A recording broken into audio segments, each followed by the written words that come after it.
Marriage is a culturally and often legally recognized union between people. It is a sacred in its foundational nature. But when a marriage faces irreconcilable differences, a peaceful divorce is better than resorting to violence or murder, as it has been seen in recent months. For a brief perspective on how the recently tabled divorce bill would assist spouses dissolve marriages amicably, I'm joined via Zoom by the Reformed Evangelical Anglican Church Namibia Bishop, that is Lucas Katenda, joining us all the way from Ongwediva. Very good evening to you, Bishop. Thank you so much for joining us. Thank you. Thank you very much for having me. It's a pleasure. Now, from the church's standpoint, what are the current challenges that spouses face when divorce is imminent? Well, the challenges that are there are unique to each of the couples. Some don't know what to do. Just like that, they think the marriage has reached a deadlock, irreconcilable differences, as you have said, but they don't know what to do. They don't know where to go. This is mostly the situation that the couples are facing. They don't know how to start. They cannot read the law. Some of them don't understand the responsibilities that come with such a decision. Very well. Now, in many cases, spouses become victims of domestic abuse, like I mentioned earlier, and other gender-based violence issues. How does the Reformed Evangelical Anglican Church aim to find solutions in such scenarios between spouses? Number one, we have a pastoral response. First of all, to do what we call spiritual guidance and counseling prior to marriage and during the existence of the marriage. We do what we call marriage empowerment kind of seminars and workshops to help couples understand the responsibilities, most importantly, that comes with marriage. Other than that, there is no other way out. We just believe people need to be supported in individual capacity and also as a group. Very well. The Minister of Justice recently introduced a divorce bill that aims to simplify the divorce process and provide relief and protections for those in desperate situations. Do you believe this will alleviate the abuse some parties experience during the divorce process?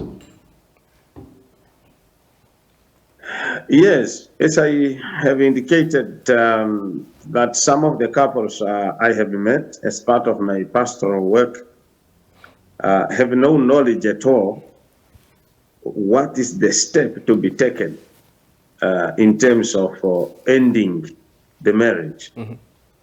And therefore, if it is not just a matter of parliament debate and passing the law, but also sensitization of the community to know their rights, their responsibilities, and their obligations when it comes to marriage and when it comes to the ending of the same. It will help, really, in my view, it will help people take appropriate steps at appropriate time under normal circumstances or under those abnormal circumstances. Because if people stay in those abusive and neurotic marriages, then the situation may be fatal, as we all know. Now, the current status quo of divorce takes approximately 5 to 10 years for finalization in the High Court. Do you think that expediting the divorce process would undermine the value of marriages and harm the family as the fundamental unit? No, it does not devalue the marriage. It is a lesser of the evil. It's a lesser of the two evils. Obviously, no one wants people to marry and come out of it. And at the one point, I indicated that marriage is a sacred institution, but it is also a human institution. And saying so, when human beings fail, then we need to recognize such a failure and intervene. So it comes down to understanding of what divorce is. Divorce is not when it is written on a piece of paper.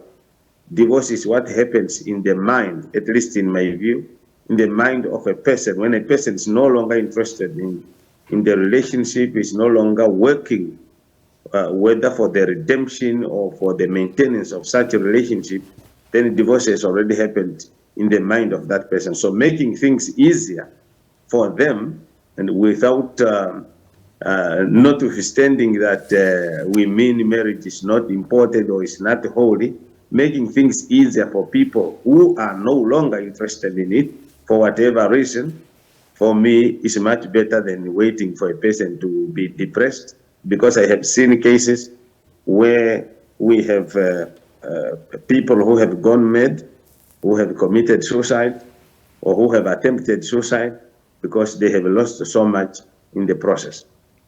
Very well. Finally, Bishop, in what ways should the bill address the cultural and traditional aspects of marriage and divorce in Namibia? Briefly, please.